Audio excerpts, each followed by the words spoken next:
Bueno, ya estamos con la primera invitada, me refiero a Adriana Aristimuño. Ella es directora de Políticas Educativas de la Administración Nacional de Educación Pública de la ANEP. Gracias por acompañarnos, Adriana, una vez más. Con mucho gusto. Hola, ¿cómo están? Muy bien, ¿tú? Muy bien, gracias. Terminando el año, como todos. Ya terminando el año.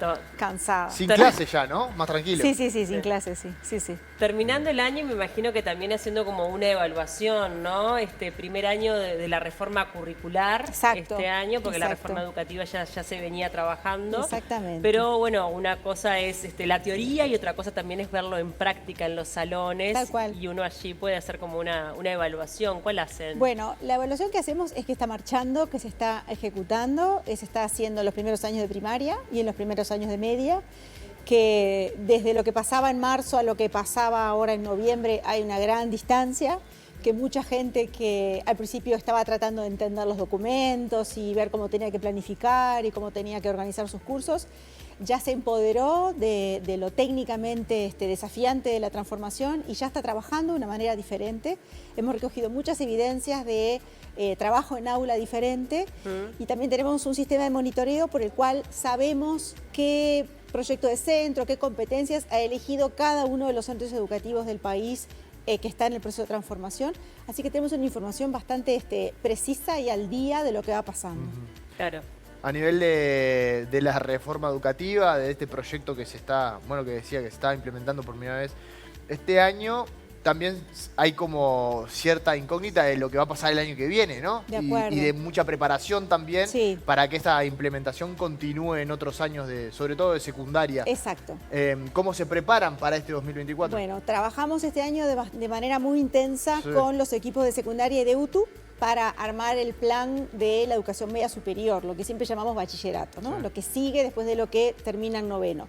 Esos 3 años no se van a poner en práctica juntos, sino que solo se va a empezar el año que viene con el primer año de los 3 del bachillerato, primero de media superior, tanto en secundaria como en la UTU.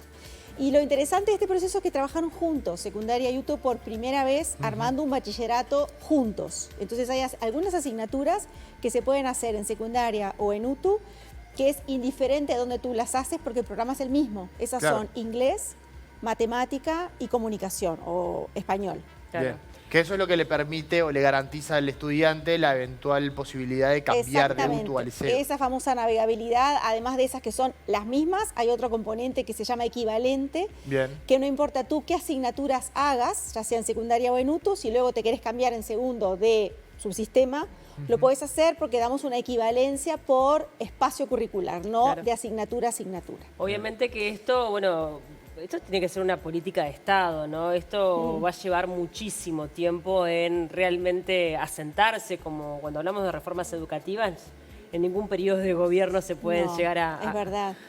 Pero hay que generar el 100%, hay que comenzar, son el largos, primer paso. Pero como todo proceso largo y complejo, alguien tiene que dar el primer paso. Entonces, estos primeros pasos están dados. Ya en el año 2025, entonces, ya vamos a tener todo el 2023 y todo el 2024 de transformación en primaria, en inicial y en los primeros años de media.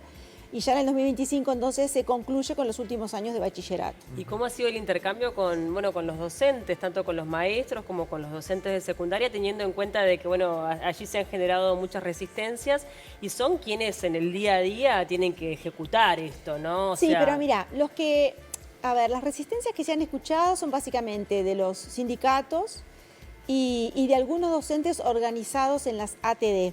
Pero hay una inmensa cantidad de docentes que lo están haciendo y que están a favor, y además todos los programas fueron hechos por docentes, es decir, por docentes que son directores, inspectores de los 3 subsistemas. Todos los planes han sido hechos por maestros, profesores de UTU o profesores de secundaria, es decir, que hay muchos docentes también involucrados en el diseño de la transformación, o sea, los mismos que lo diseñan luego lo tienen que implementar o controlar su implementación porque son directores e inspectores. Pero ¿cómo juega esta resistencia o que los sindicatos, que sabemos que abarca una gran cantidad de docentes, independientemente de que sí, probablemente haya un grupo que que esté a favor, bueno, el que se puede implementar correctamente, ¿no? Porque, digo, Bueno, allí hay una tranca importante, ¿no? ahí tenés las pruebas, ¿no? O sea, el 2023 ya fue de implementación y se hizo. Es decir, aunque había gente que no estaba de acuerdo, igual, bueno, son profesionales de la educación, los planes que están vigentes son los planes que están vigentes, los tienen que desarrollar, y por lo tanto, entonces, prima más la mayoría que está de acuerdo que los grupos que puedan estar en desacuerdo.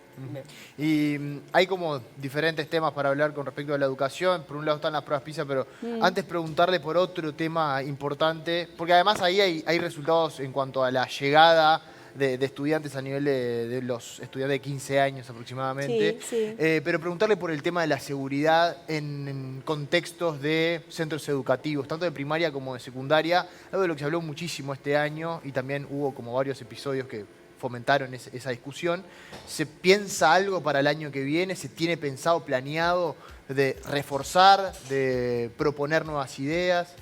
Lo que el sistema educativo puede hacer son básicamente dos cosas. Trabajar en lo que pasa en el centro educativo y ahí se ha desarrollado un plan de convivencia que se está empezando a implementar en los centros educativos en concreto, y después trabajar con las autoridades, por ejemplo, el Ministerio del Interior, en lo que tiene que ver con la seguridad perimetral, la seguridad del barrio. Y ahí sí, los episodios que tú decís pusieron en evidencia algunos emergentes en los que se trabajó enseguida con los protocolos. Hay unos protocolos ya diseñados para situaciones de violencia que se pusieron en marcha.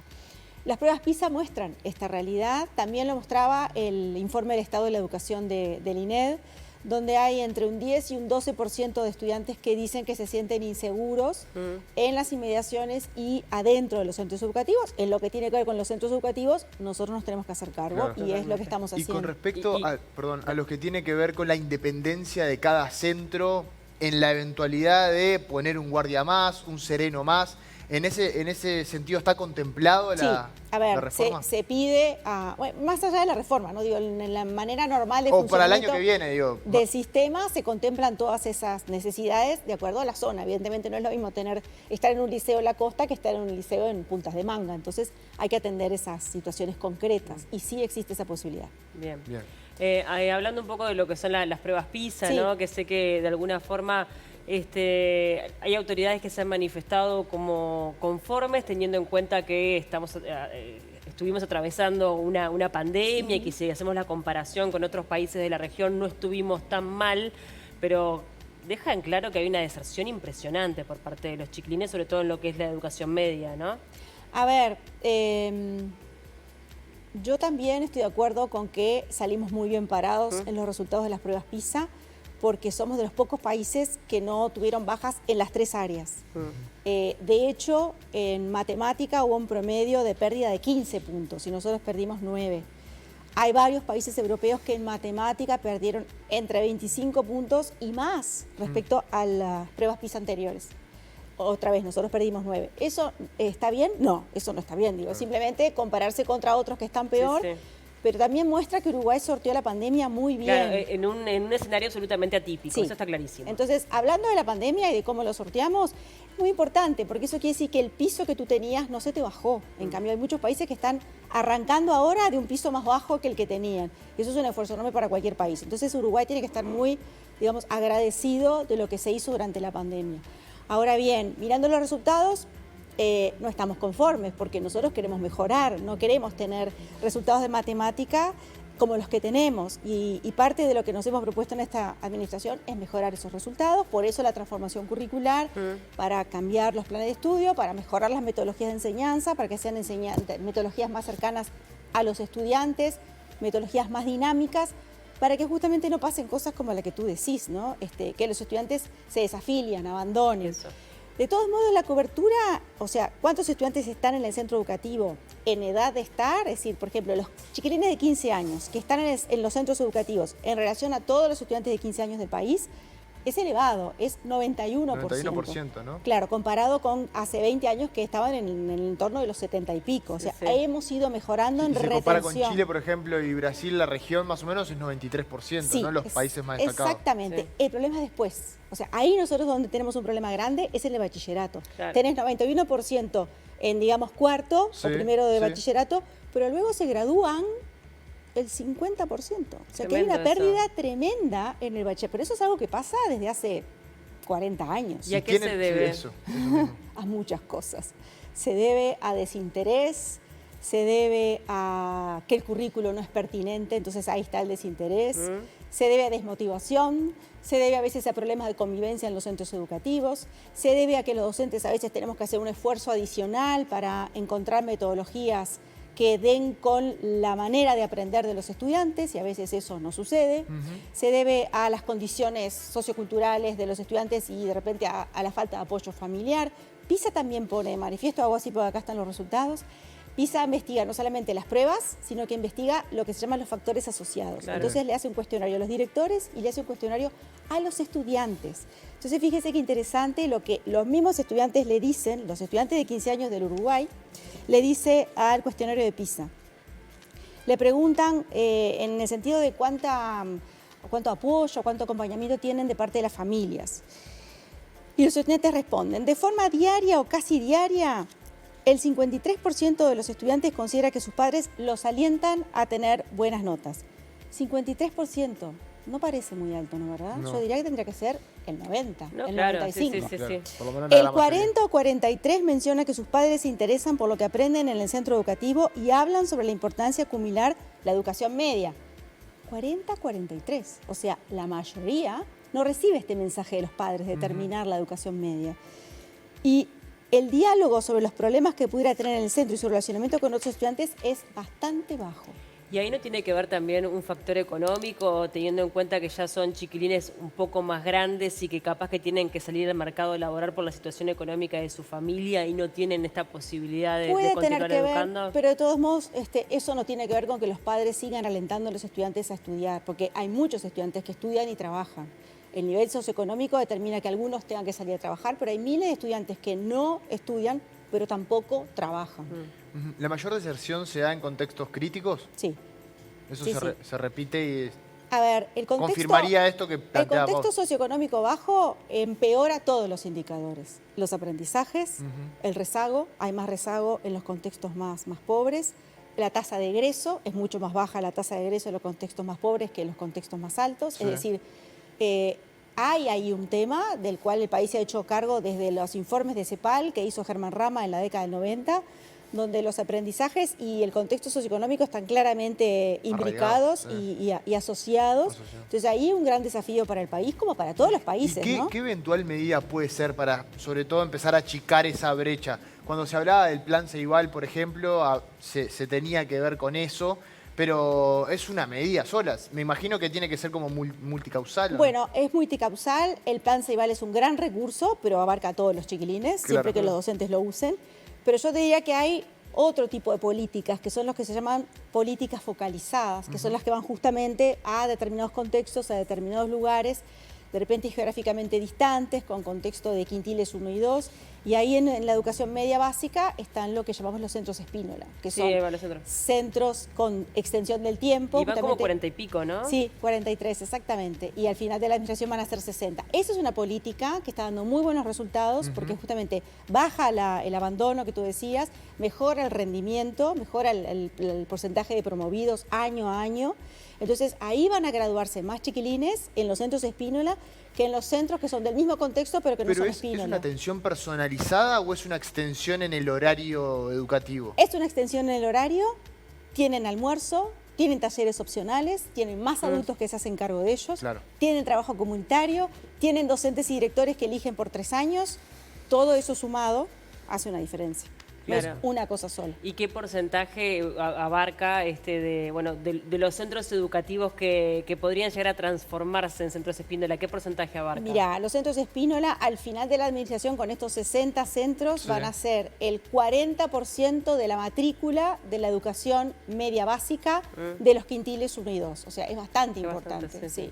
Por suerte Uruguay tiene una escala pequeña que permite. Y ya ha quedado demostrado que en estos centros hay diferentes niveles de deserción. Sí, lo que decía, bajó el abandono, bajó la desafiliación, se contiene un poquito el rezago y los resultados de aprendizaje son mejores. Igual estamos haciendo estudios con el INED para hacer un seguimiento de los Espínola bien prolijo y cercano. Pero los Espínola no se extienden a bachillerato. No, son de media básica. Claro, y ahí es el problema justamente de la Bueno, deserción, y en ¿no? el bachillerato lo que estamos haciendo son Sí. básicamente dos cosas. El nuevo plan de educación media superior, que Sí. tiene materias opcionales para también vincular al chiquilín que se sienta más involucrado en su currículo, que lo puede elegir.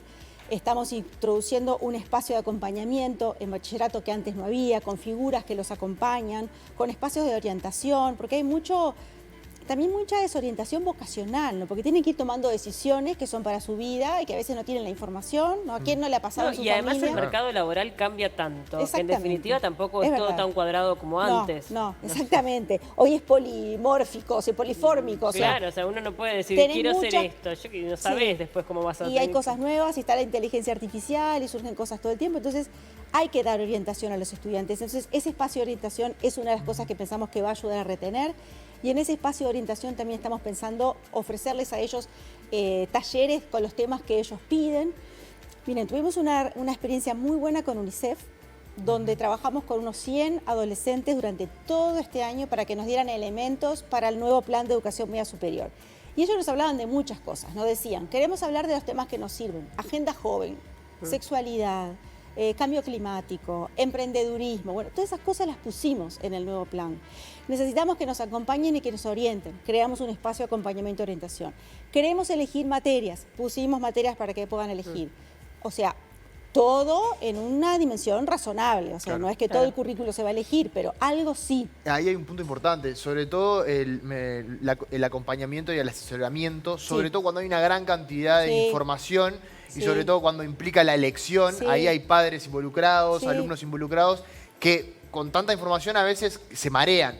El hecho de brindarle la atención y la información va a estar garantizado para lo que Sí, será el próximo esa año. es la idea, y sobre todo en primero de media superior, que es Claro. el último tramo, digamos, común, que tú no tenés que elegir nada, pero que al final de cuyo año sí tenés que elegir, porque después se abren las diversificaciones. Claro. Entonces, eso es muy importante. Y la profesionalización de los docentes, Uf. ¿qué tanto implica? Muchísimo, porque ya estamos formando a los docentes de bachillerato. En noviembre empezaron unos cursos, una oferta de 12 cursos semipresenciales para docentes de acuerdo al nuevo plan de estudios, porque el plan de estudios también plantea cosas nuevas, plantea claro. materias nuevas.